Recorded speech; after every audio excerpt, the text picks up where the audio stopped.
Suit up, strap in, warm the tires, and leave on yellow. Time for the MitsuTimes podcast, presented by MitsuTimes.org, the home of the fastest Mitsubishi cars.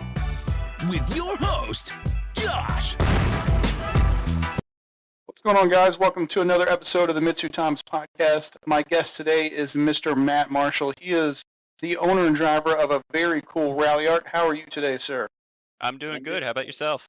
I'm fantastic. Love having, I'm a big fan of the Ralliart. I feel like it's underappreciated, so I'm definitely glad to have you on, and I hope that we can inspire some fellow Ralliart owners with this episode.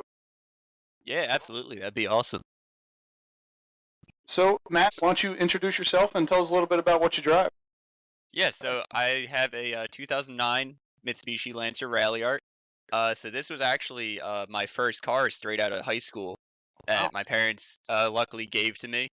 And I've sort of just been building it over the last, I guess it's, like 10 years now, 11 years, something like that. Yeah, it's just been my passion project for the last decade.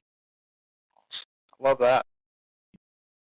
Well, so was it kind of you kind of steered your parents towards this car, or was it just kind of one of those it just kind of fell in your lap kind of things? When I was first looking, it was kind of just like I didn't really know what I wanted. Like I've always been into cars, so it was just sort of like looking around and like I loved Evos too, but for whatever reason, when I was real young there, I like didn't want to learn manual weirdly enough, which for a car guy you would think doesn't make a lot of sense, but for some reason I was just like, yeah, I'd rather just try and stick to something automatic.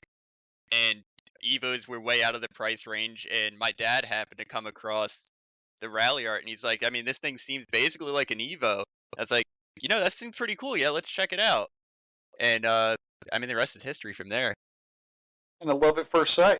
Yeah, pretty much. Got to drive it, and I was like, damn, this is pretty cool.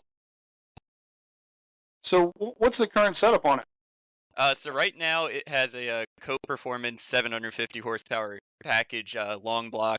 It's got a Garrett G30 770 running E85. We have the Cosmic transmission with a template clutch. And then as far as like suspension and stuff goes, we got BC coilovers, white line sway bars, end links, all those sort of goodies. You got the Torque Solution engine mounts, Evo brakes, and the Hawk pads. And as far as tires go, I'm running the RE71 RSs. So I assume that everyone knows, but maybe they don't. The Ralliart is kind of the in-between the base Lancer, if you will, and then the Evo. So right. How do you get the most out of this platform? So the one thing that I find really nice about them is, as much as they aren't exactly the same car, a lot of the Evo stuff is very similar on the Ralliart, at least as far as the front end goes, because they do share the same subframe. So anything you can bolt onto the front of an Evo, you can bolt onto the front of a Ralliart. So at that point, basically everything I have down to the steering rack at all is all Evo parts now. And then the only big difference is once you get towards the rear end, obviously they have different rear diffs and a completely different subframe. So that part gets a little bit trickier. You kind of have to mix between like base model Lancer and Ralliart stuff for that. Mm-hmm. But aside from that, like it's really not too different, at least in the front end, of course. I know there's a lot of horror stories out there with the SST transmission. I feel like that throws a lot of people off of wanting to purchase a Ralliart or even an Evo MR. Have you faced any reliability challenges with the SST? I think I'm probably one of the lucky few who hasn't. So I bought my car with 100,000 miles on it, and I got all the way out till I think 160 something before I even sent the trans out to get built. And it wasn't even that it needed to. Like I didn't have like the shift fork problems or any of that. But I just decided, I was like, I'm gonna start turning the thing up. I don't want to have issues.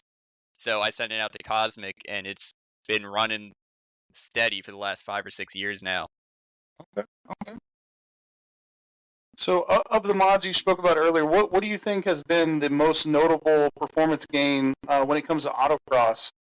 Yeah, I mean, I would say it's probably a simple one, but the tires I think are probably the biggest thing that are like a bang for your buck performance mod, at least as far as like autocross goes, and I could probably say the rest goes for like all track racing even.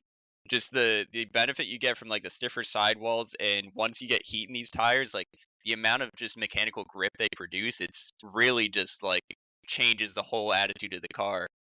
And then I'd also, if I'm gonna pick two things, I'd say the combo of the coilovers and the sway bars together, they are a huge game changer too.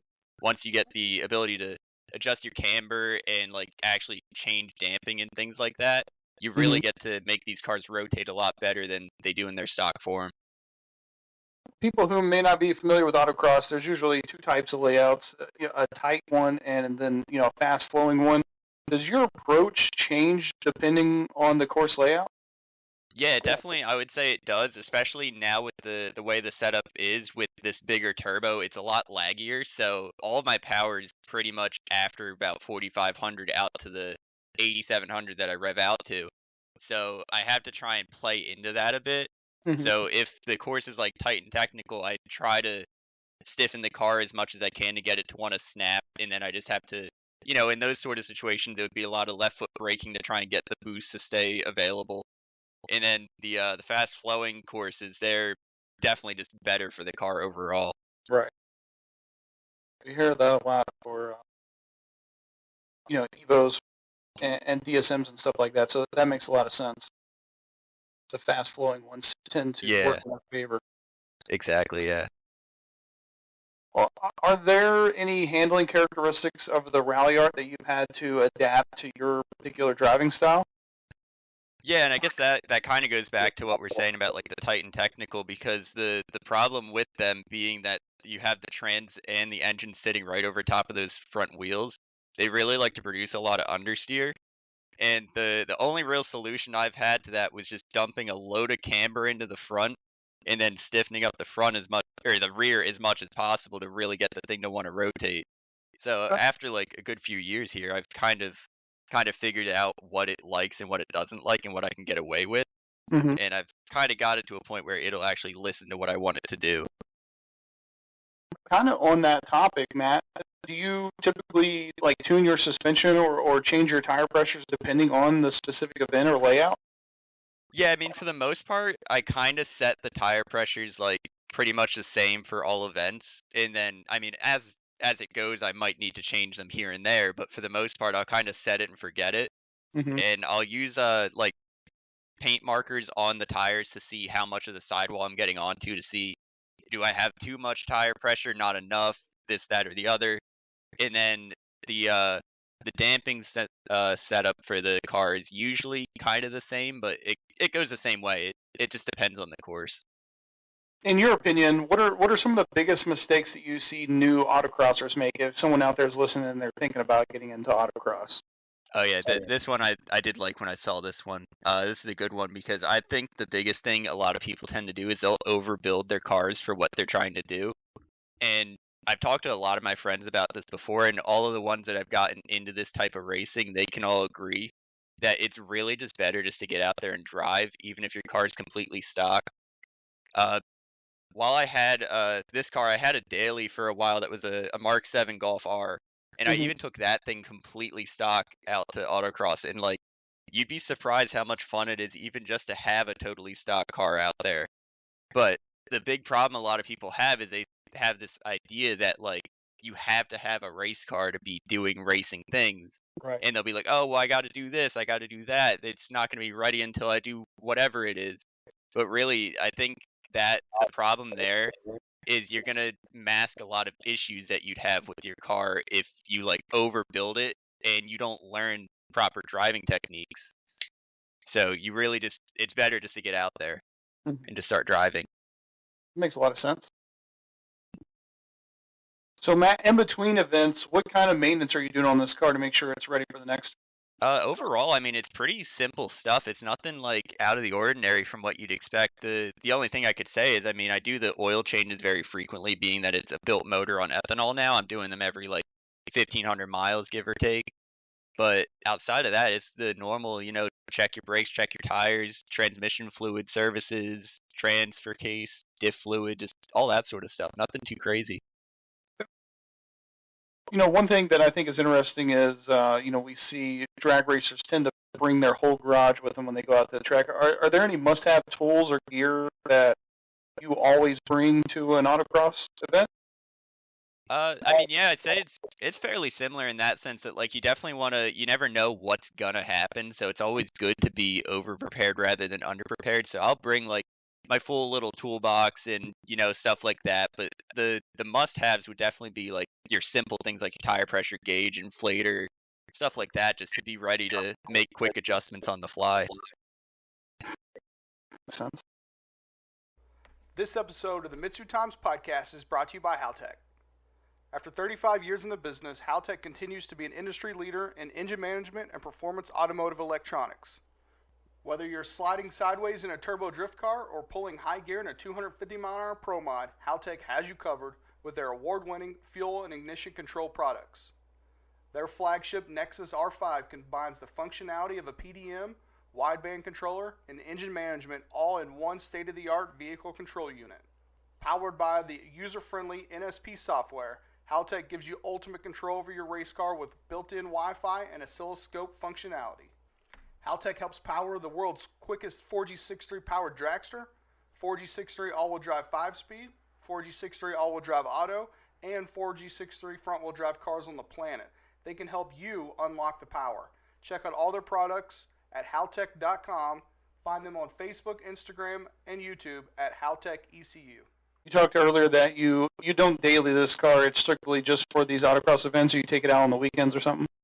Yeah, so it was my daily for the first probably 8 years I owned the car.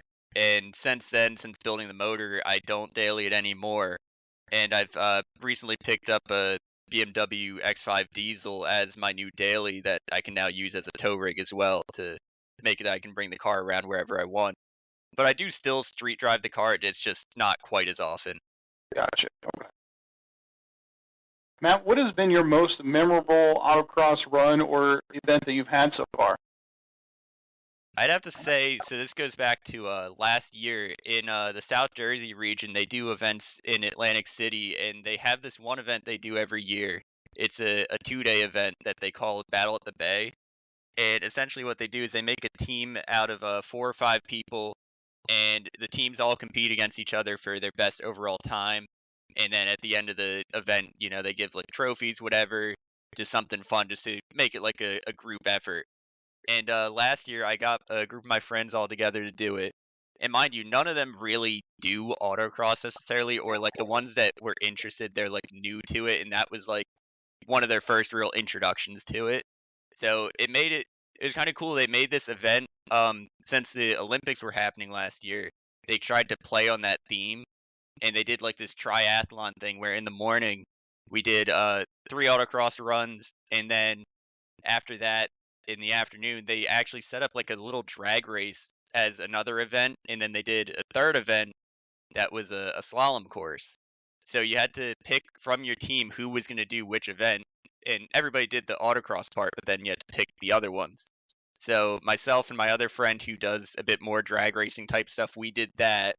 And then my friends with the slower cars, they did the slaloms. And now, like I said, both of them don't really have experience in any of this. So it was kind of fun watching them because they were both getting super competitive about it. And they're actually like competing against each other when we're on the same team. They should be, playing together. But it was funny. There was this one point where one of them was up getting ready to go, and the other 2 were sitting there on the sidelines, like holding each other, hugging each other, jumping up and down, praying that he was going to fail. And I don't know what it was about it. It was just really funny to watch because like it was so new to them and new to me to see them in this sort of mindset. So I thought that was pretty cool. The other part that was really funny about this was for the drag racing portion. My dad's been a big portion of my whole racing career, I'll call it, and he was there just sort of being like our support group for the whole event. And he has a Trailblazer SS with a built for a LSA blower. Thing makes like 600 something horsepower. It's a rowdy machine, but not built for autocross. And he saw the drag racing going on, and he's like, I gotta get in this. And he just goes and sneaks his way into the line, and they're like, you know what? Sure, why not? Go ahead. And no one knew anything about the car. They just saw it pull up. They're like, what the heck's going on? And you hear him get on the converter and launch it, and the thing just squats down, like holding the front end in the air with the blower just screaming down the line, and it just blew everybody out of the water. And it was like one of the top 10 fastest of the day. So everyone's just like, what the hell's going on here? It was something else. So I'm assuming it's broken down into different classes. How competitive is the class that you run in, Matt? It's gotten to be a lot more competitive over the past couple years. When I first was getting into this class that I'm in now, it wasn't a whole lot of cars necessarily, but over the past like 2 to 3 years, there's been a lot more people starting to fill in the class itself. And we've got a good 4 or 5 of us now that like run very close times together. And this season, we're all like kind of fighting for that top spot. There's one guy that's just been through and through faster than us, but if he's not there, the rest of us have a really tight battle. It's been a lot of fun. That'll keep it exciting, at least. Oh yeah, definitely. So, Matt, have you tried other forms of motorsport with this, or is autocross your main focus with Ralliart? Yeah, I've done a few other things. I've done a few track sprints and a couple of track days over the years. And actually, recently, a couple weeks back, I just did a track day over at New Jersey Motorsports Park on the Lightning course. Oh, cool. And that was a good one. The one problem I did find though, I don't have the Dodson sump that does the heating and cooling for the trans. And very quickly, I found what the limp mode is for the transmission and reached the trans overheating limit. So I now know what I need to get. So I'll definitely be going back out to do it again, but I just got to get that set up and ready for that kind of durability. That's not the kind of thing you want to find out. No, it definitely wasn't a fun one. So, Matt, what's the autocross scene like in your particular area? Actually, pretty large, I would have to say. So we're in the Philly area here, and there's a good like 3 or 4 regions, be it the Philly region, there's a South Jersey region, a North Jersey region, and the northeastern PA, which is like Pocono area. So we have 4 different groups to pick from for events. So the whole summer is pretty jam-packed with them, and all the events have a solid 100+ drivers. So it's quite the community. How would you say that community has kind of shaped your love for cars? I'd have to say it's really taught me to appreciate the way people craft purpose-built and functional cars. And the thing is, I used to be very big into like car shows when I was younger and seeing all different types of builds and whatnot. And over the course of the years, the different types of racing always just kind of interested me. And I've gotten more into racing myself now and find it far more interesting just being at these events where you see really what people's cars can do and what they can do as drivers. Mm-hmm. And the idea of building a car to be driven has been something that's really resonated with me over the past few years.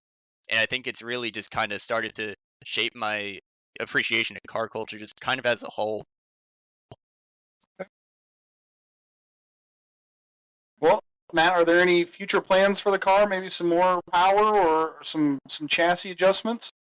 Yeah, I mean, I guess you could kind of say like build like this, it's never really done, right? So I have some more things coming for it. Power level, not really one I want to touch right now because I'm pretty happy with the way the car drives at this level. Mm-hmm. I guess it's really just a matter, finding the weak links and making sure the thing just kind of keeps working as it does. The only thing I would say is I do plan to do some sort of cage in the car, but I don't really want to make it to a point where it's annoying to drive on the street, so I'll probably just half cage if anything. Mm-hmm. But I guess that's something time will tell.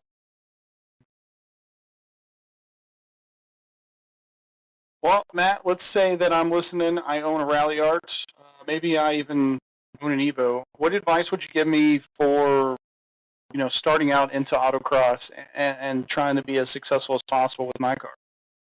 I would keep it simple and just say, just get out there and try it. If you're one that keeps maintenance up on your car and the thing works well, just go out there. I mean, there's not much to it. You're not really.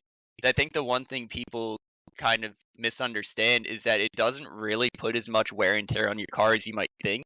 So it's really easy. Just get out there and try it and, have fun with it. That's really all it comes down to.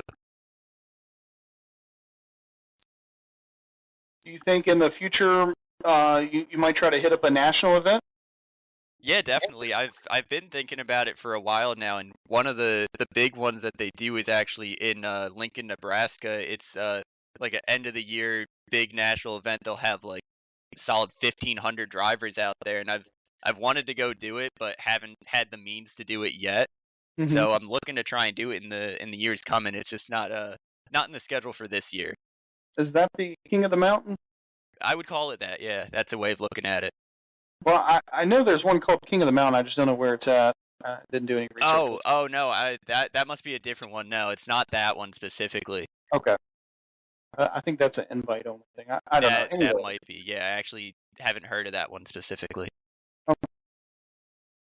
Well, Matt, where can people find and follow you on social media in case they want to see some more of this Ralliart and maybe get inspired to go out and race theirs? Yeah, you could check me out on Instagram and TikTok at ralliart.ts. Those are my main two where I'll be posting various footage throughout the year. And then, Matt, at the end, I always give people a chance to give a thank you or a shout out to anybody who's helped them get where they are, get their car where it is. Is there anybody that you want to give a thanks or a shout out to? Yeah, definitely. First and foremost, definitely has got to be my dad, being that he's the one who got me into cars and kind of taught me everything I know.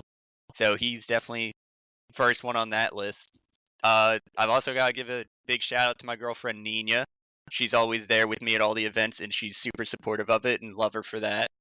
Got to give a shout out to my two best friends, Jack and Joe. They've also been a huge help in building the car and just supporting it throughout the years. And lastly, I'm going to give a shout out to Kyle from Cope and Taylor, my tuner, for putting together such a badass car here. And I know I'm missing other people, but I don't want to drag this on forever. You all know who you are, and just thank you all. As long as you say you know who you are, I feel like that covers everyone. Oh, yeah, absolutely. Well, good deal. Well, Matt, thank you so much for taking the time to come on here and share your story. And I hope, like I said, that we inspire some people with Ralliart to actually take it out and do some fun stuff with it. Yeah, absolutely. Thanks for having me. Well, have a good one. Yeah, you too. Thank you for listening to the MitsuTimes podcast. Check out our Instagram and Facebook for daily updates. Get added to our list by going to MitsuTimes.org and clicking Submit a Slip. Thank you to all of our sponsors.